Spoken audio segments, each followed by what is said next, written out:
Mic check 1 2 1 2. It's the Y2K collector, and I am moving on. And by moving on, I mean I am actually going to start looking into picking up PlayStation 5 games. A big part of that is because I do have a PlayStation 5 coming to me. I was lucky enough to hit on the 30th anniversary PlayStation 5 that was released last month, I want to say, or I guess the pre-orders kicked off last month. So I was lucky enough to take advantage of that, and so I have one of those coming.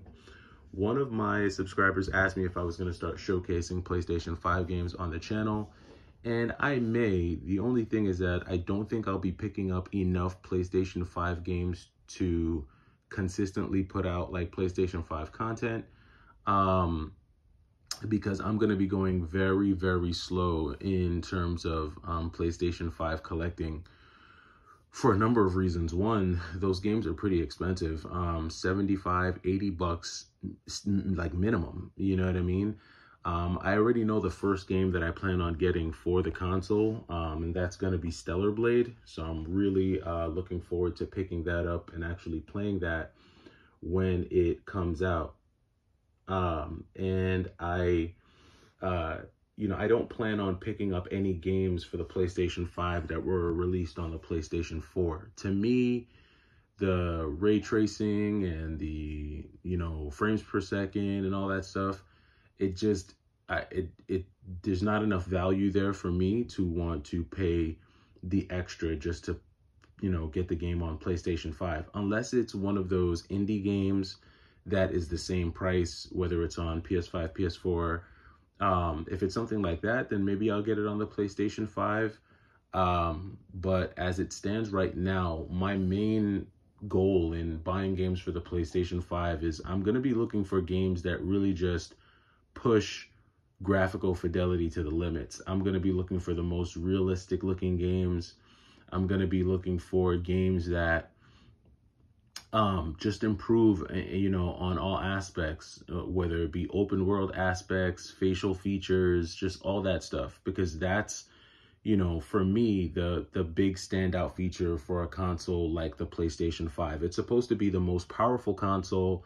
It's supposed to be the most technologically advanced console that we've seen thus far. And that's really what I'm looking for, A lot of people, I've seen a lot of videos come out about the PlayStation 5 Pro, and a lot of the videos have been saying how it's just not worth it. It's not worth spending the money for a PlayStation 5 Pro because it doesn't add, the value does not match up to the increased cost. It's just, the value isn't commensurate with the inflated price for the game, for the console rather. So one of the things that I'm really trying to decide on, and I have to make that decision quick, is whether or not I want to actually pop open and play my 30th anniversary PlayStation 5, or if I want to keep that boxed and just see if I can find a cheap used PlayStation 5 Slim somewhere.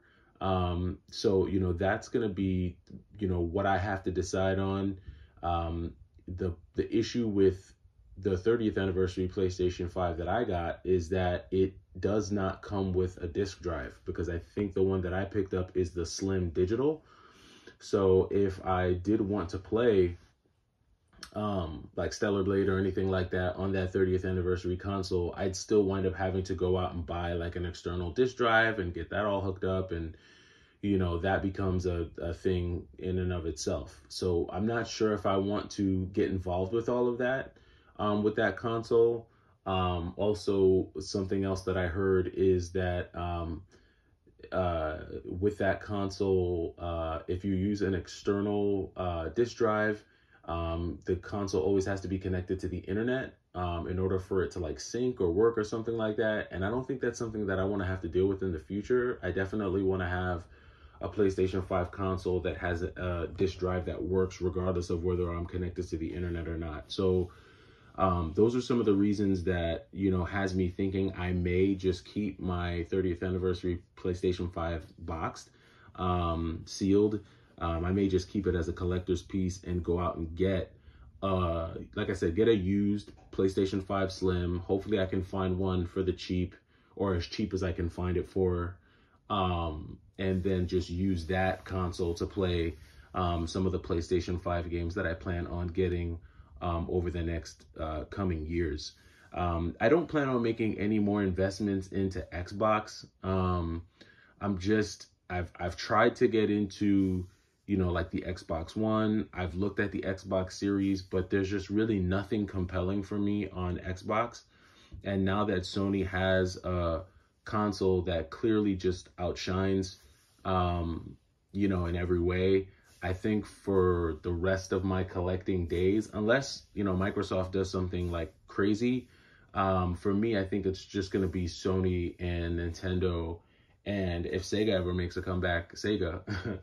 But I'm going to keep my 360 collection for sure.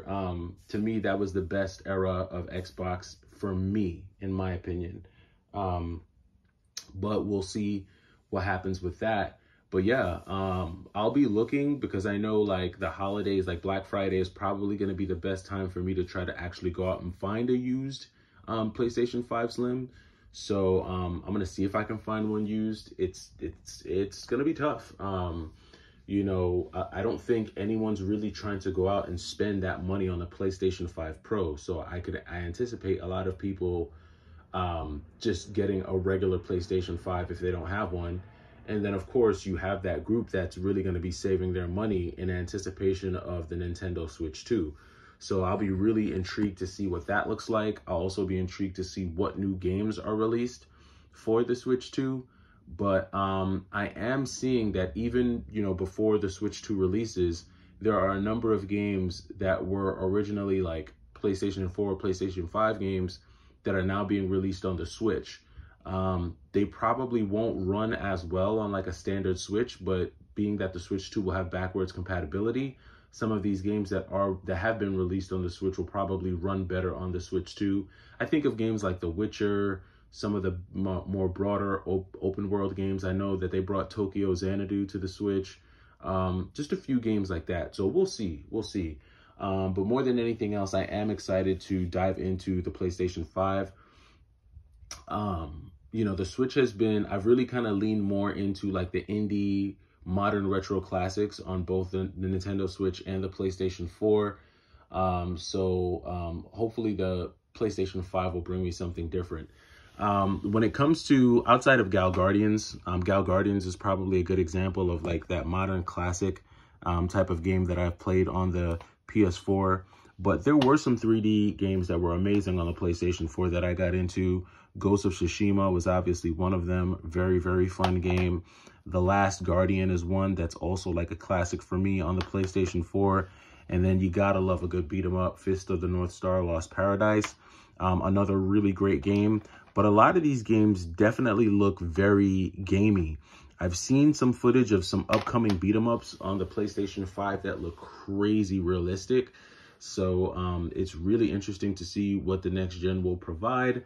I don't think the graphics will be that mind-blowing, like, you know, apart from what I saw or what we've seen on the PlayStation 4. I think it's still going to be very close. I don't know how revolutionary it will be, but it will be interesting just to see what the technology is attempting to do here in now, today, and in the future. So, but that does it for me. It's the Y2K Collector. Let me know what you plan on purchasing this holiday that's coming up over here in the next week, and I'll catch you in the next video. Take it easy.